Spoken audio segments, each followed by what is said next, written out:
ہے کہ میں برا آدمی ہوں، میں نے کیا کرنا ہے، تو نیکی کی طرف دوڑتا رہتا۔ تو یوں میں کہہ رہا تھا کہ اپنے آپ کو برا بنا کے رکھیے۔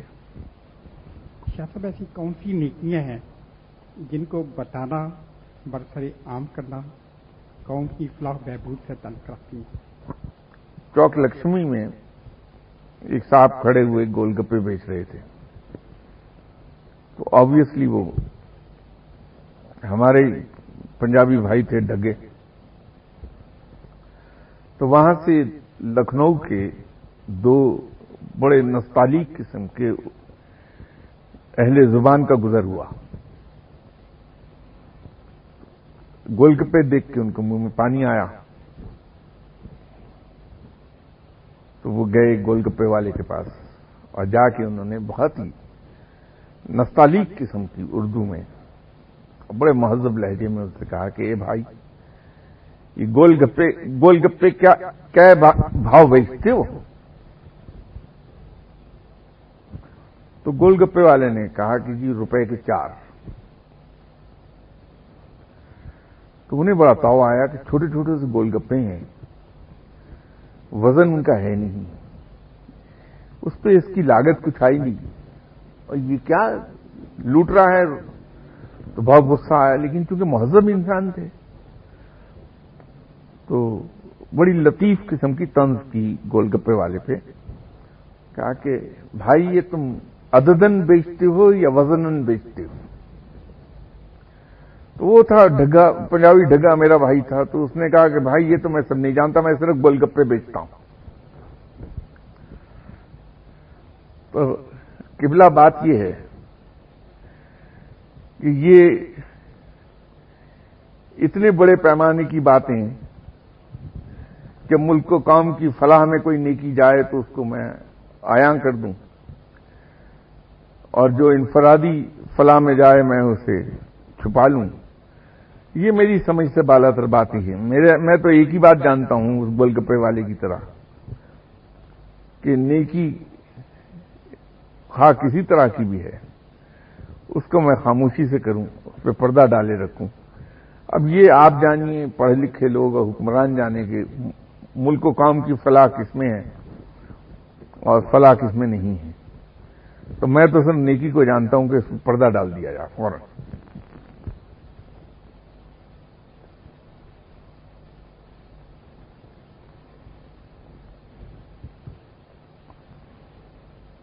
شاہ صاحب، آج سے کوئی 3 یا 4 نشست قبل میں نے ایک سوال کیا تھا، پھر میں آ نہیں سکا درمیان میں، تو وہ میں اپنا سوال شاید صحیح طرح سے بیان نہیں کر سکا، اس لیے جواب بھی پھر ویسے ہی آیا۔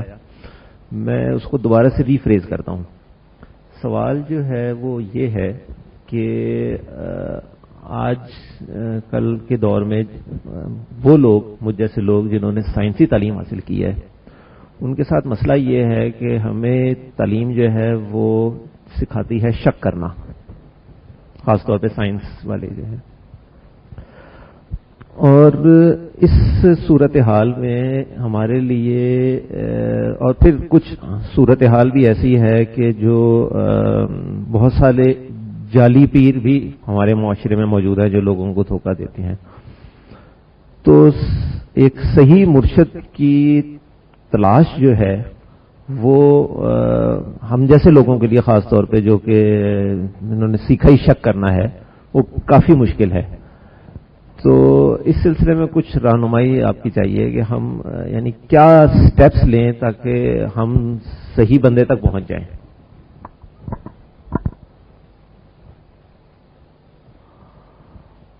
دیکھیے، کوئی شخص اندر سے کیا ہے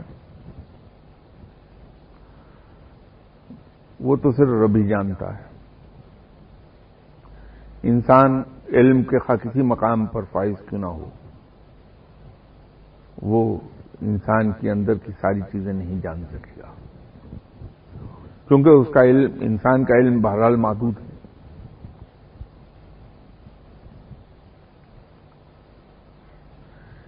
لیکن ہم روشنی لے سکتے ہیں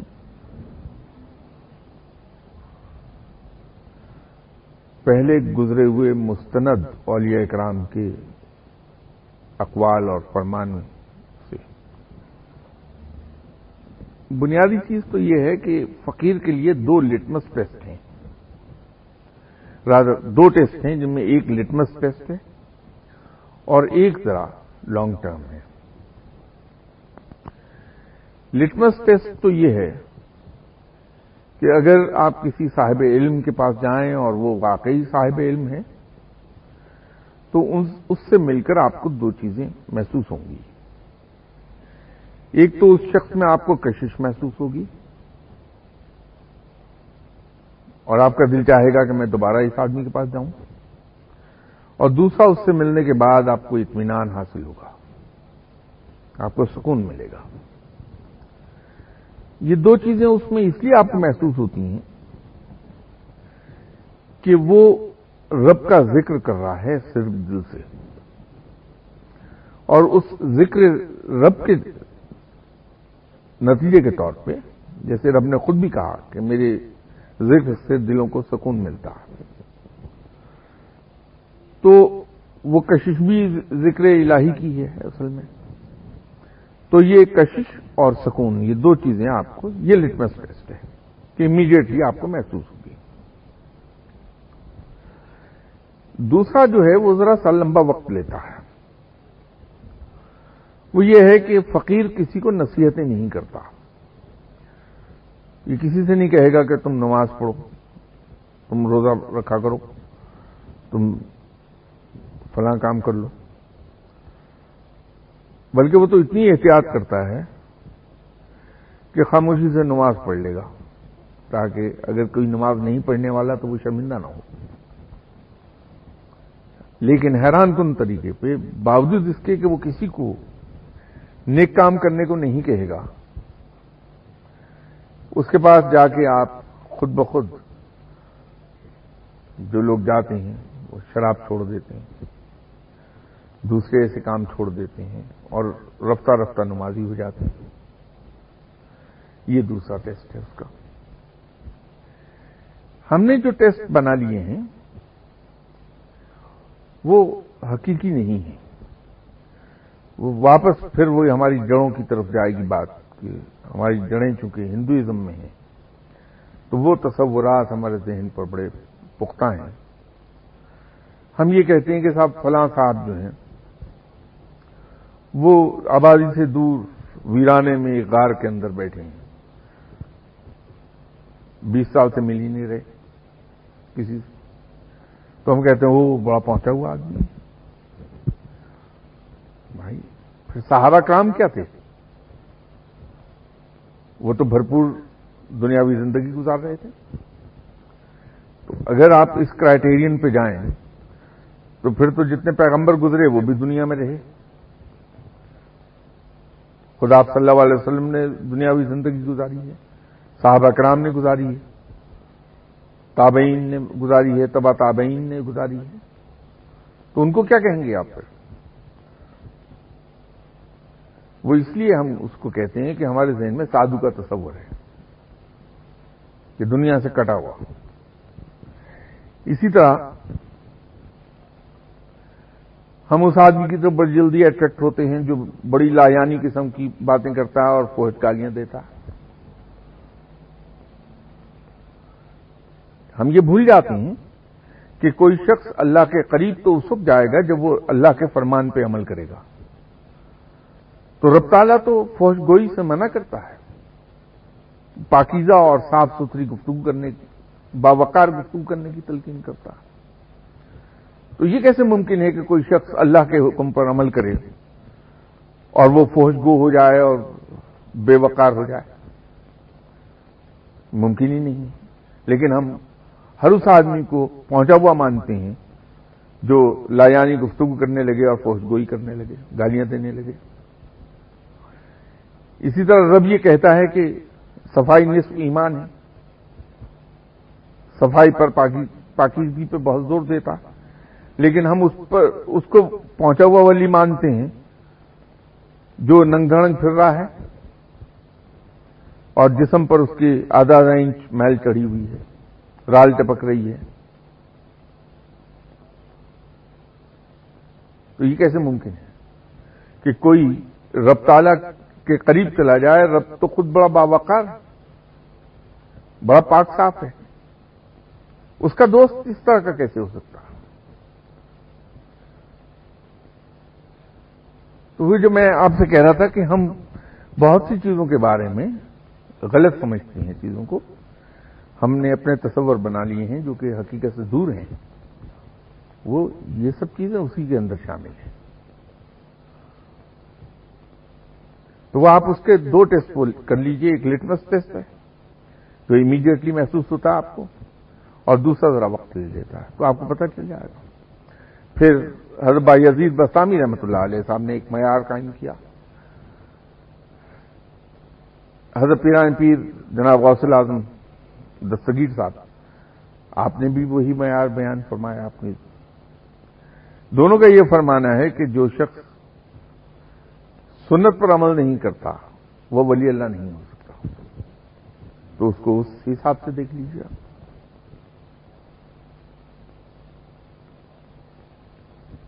اور باقی رہ گئی شک کی بات، تو صاحب شک کرنا پازیٹو سینس میں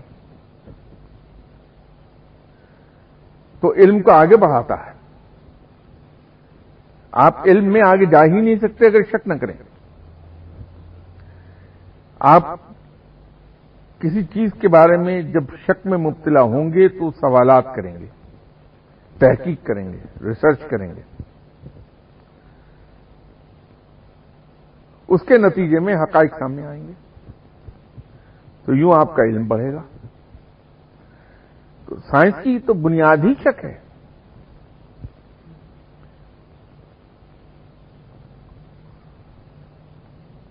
وہ تو پازیٹو سینس میں شک بہت قابل تعریف ہے۔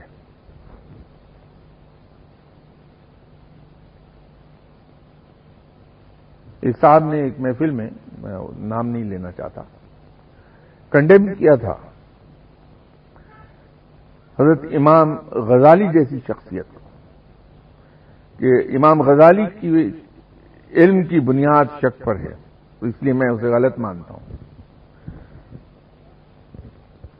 امام غزالی وہ ہستی ہیں جن کے بارے میں ایک روایت یہ ہے کہ آپ صلی اللہ علیہ وسلم نے یہ فرمایا تھا کہ میری امت کے علماء کا علم اتنا ہوگا جتنا حضرت عیسیٰ علیہ السلام کا۔ تو حضرت امام غزالی کے علم کی مقدار کو حضرت عیسیٰ علیہ السلام کے علم کی مقدار کے مطابق جانا جاتا ہے۔ یہ روایت کہہ رہا ہوں میں آپ سے، روایت ہے یہ۔ تو جس عالم کی علم کی بلندی یہ ہو، اس کو کنڈیم کیسے کیا جا سکتا ہے؟ در حقیقت علم بڑھتا ہی آگے اس وقت ہے جب آپ شک میں مبتلا ہوتے ہیں، اس کے بغیر آپ علم میں آگے جا نہیں سکتے جب تک کہ شک نہ کریں آپ۔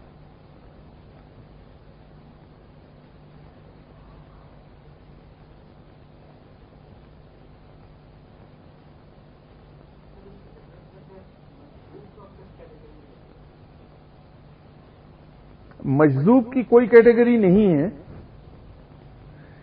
یہ بالکل اس طرح سے ہے کہ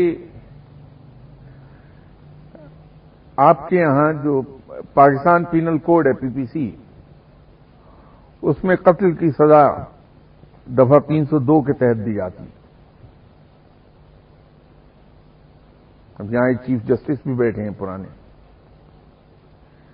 یہ لاگو ہے 14 کروڑ لوگوں پر، لیکن اگر درمیان میں کہیں کوئی پاگل آ جائے جو قتل کر دے اس پاگل پن کے اندر، تو اس پر PPC لاگو نہیں ہوتی، پینل کوڈ لاگو نہیں ہوتا۔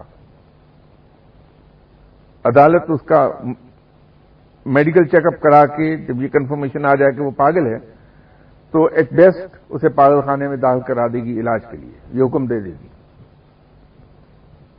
اسی طرح اگر کوئی عشق الہی کے اندر ہوش و حواس کھو بیٹھے تو ایکسیپشنز میں چلا گیا وہ،